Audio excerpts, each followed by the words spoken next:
Amen. Amen. Amen. Amen.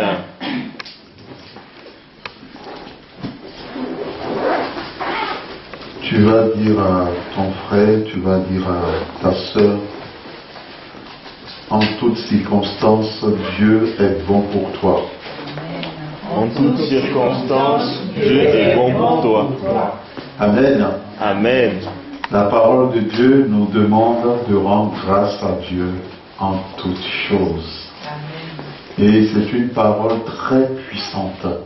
Quel que soit ce qu'un enfant de Dieu vit ou traverse, lorsqu'il apprend à rendre grâce à Dieu, il verra les montagnes se déplacer.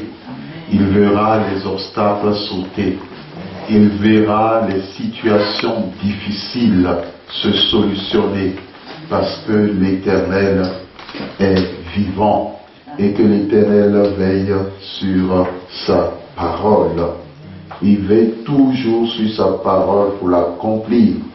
Nous disons souvent que lorsque Dieu nous donne quelque chose, il en prend aussi soin.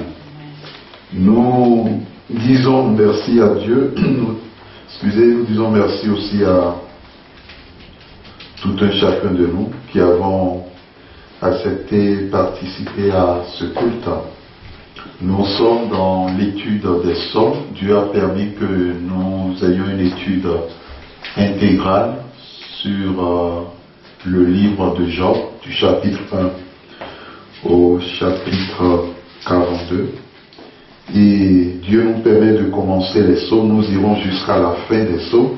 Nous ne savons pas le temps que ça prendra, mais l'Éternel est vivant. Et Dieu ne choisit jamais les textes par hasard. Quand Dieu communique un élément à son Église, c'est pour une raison bien précise.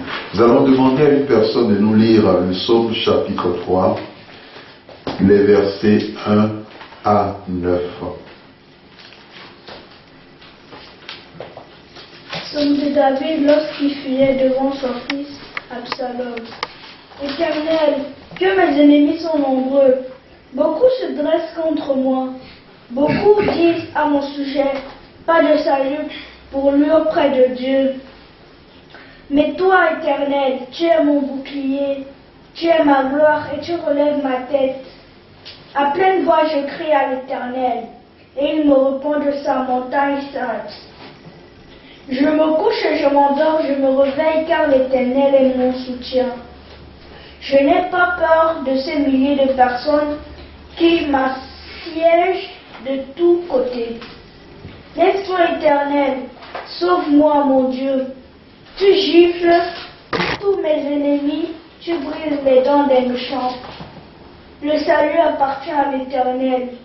Que ta bénédiction soit sur ton peuple. Amen. Amen. Bien-aimé dans le Seigneur, le psaume a été intitulé « Entouré d'ennemis ». Entouré d'ennemis.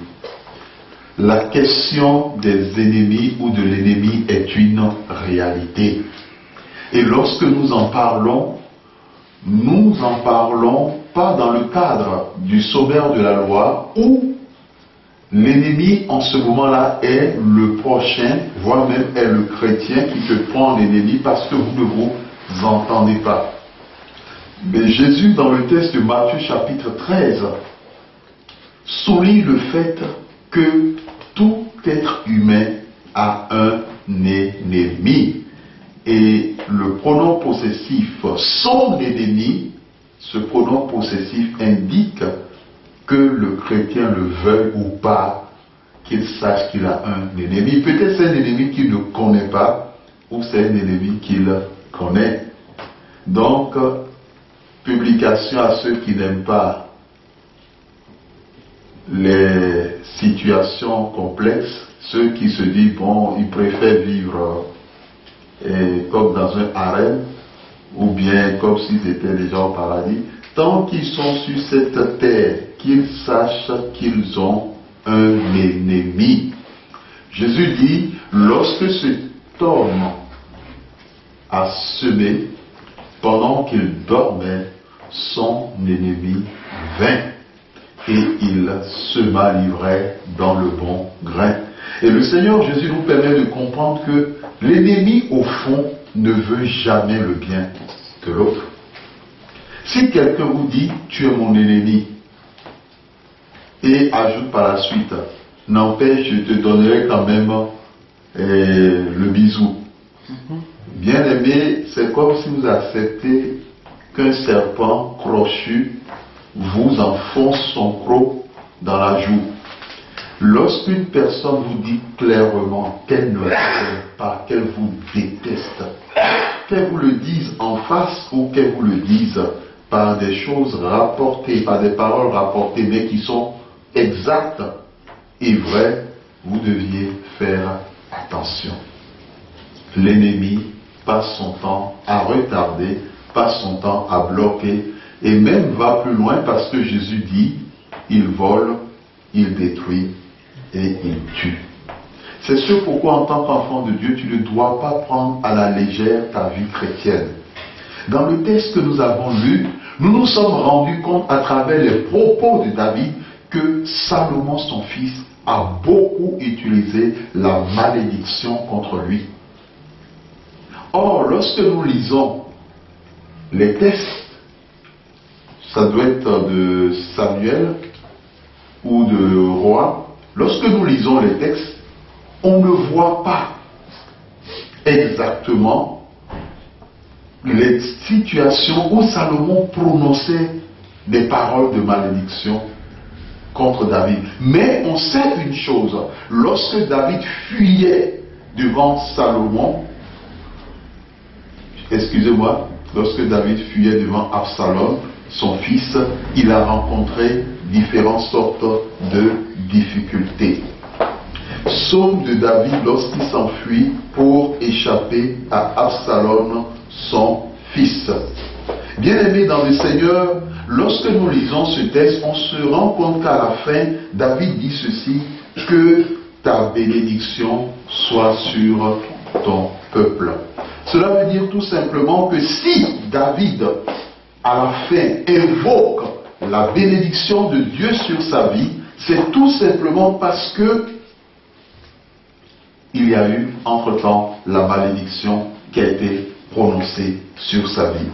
Bien-aimé dans le Seigneur, le psaume de David, le verset 2 nous dit, Seigneur, qui sont nombreux mes adversaires, nombreux ceux qui se dressent contre moi, nombreux ceux qui disent à mon sujet, pas de salut pour lui auprès de Dieu.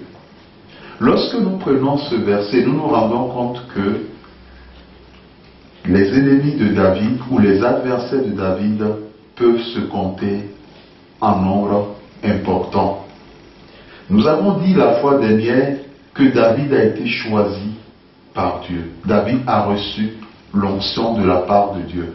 Et que nous qui sommes enfants, nous qui sommes fils, nous avons aussi reçu l'onction de la part de l'Éternel. L'onction, tu as reçu l'Esprit de Dieu, parce que dans l'Ancien Testament, l'onction symbolisait le don de l'Esprit sur le sacrificateur ou sur le roi qui a été choisi par Dieu. Maintenant, dans ce texte, voici quelqu'un qui a reçu l'onction. Voici quelqu'un que Dieu a appelé son fils. Voici cette personne qui se retrouve dans une situation difficile. Nous n'avons pas besoin d'être d'abord un roi sur cette terre ou d'occuper un poste très important pour que nous ayons des ennemis nombreux. Et dans ce texte, la Bible attire notre attention que les ennemis d'un enfant de Dieu peuvent être nombreux. Les adversaires d'un enfant de Dieu peuvent être nombreux. Si, en tant qu'enfant de Dieu, tu ne le sais pas, c'est que tu ne t'es pas encore réveillé de ton sommeil. Parce que les ennemis, ce n'est pas une personne, ce n'est pas deux. Pourquoi est-ce que dans la vie d'un enfant de Dieu, certaines situations prennent du temps pour se décanter? Pourquoi est-ce que certains enfants de Dieu passent des années quelquefois dans la galère ou dans la souffrance, ou lorsqu'ils demandent quelque chose à Dieu, le temps, ils attendent. quelquefois des semaines, quelquefois des mois, quelquefois des années, ils ne l'obtiennent. Pourquoi est-ce que cela se passe ici? Bien-aimé dans le Seigneur, pourquoi? Simplement parce que cet enfant de Dieu a en face de lui plusieurs adversaires. Amen.